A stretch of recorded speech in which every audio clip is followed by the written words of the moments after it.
Hello and welcome back to another post-service video, and this is on a beach cruiser that had a tore-up rear derailleur.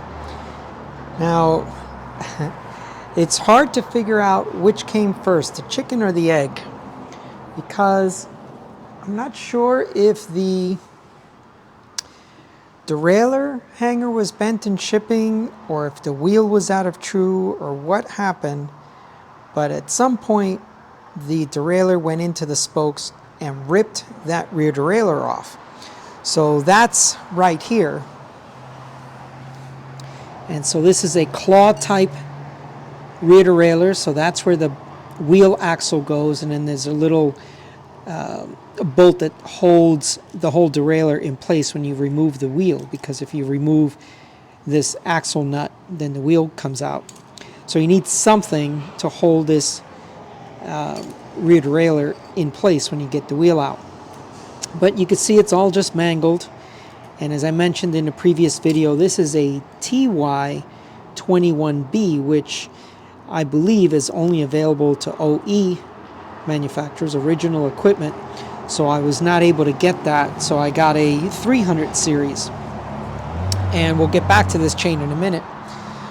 So in the process of doing the work, I replaced the rear derailleur, and there's the new 300 series, 6 and 7 speed. This is a 7-speed beach cruiser, and went through installing the rear derailleur, and then as I went to install the chain, I was struggling a lot to install the chain onto the big chain ring to try to get the solo chain ring to try to get the rest of the drivetrain working.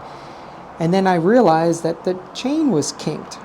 So now we can talk about the chain, and we can see here that you can see how this chain is just laying nice and flat until it gets right about here, and it's twisted, it's kinked, and the chain was no longer serviceable. So we had to replace the chain. Now, unfortunately, I couldn't tell that because, as you saw in the first video, the chain was just dangling on the ground. But then, as I started adjusting the derailleur, I didn't even get a chance to adjust it. I was just installing the chain back on the big ring.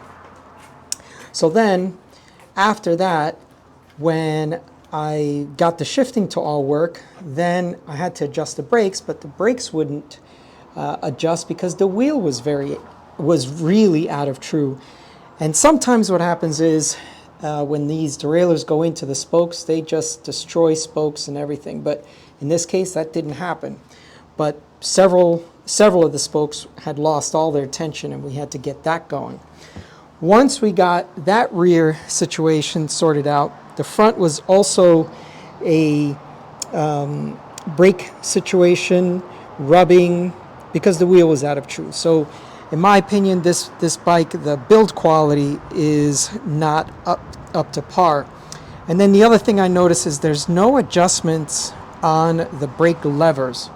So that also made it difficult to do a micro adjustment, because initially you'll line up the pads, you'll get the tension correct here, you get the spacing correct on the rim by this adjustment, and then you do a micro adjustment up here just to get the pads to be proper.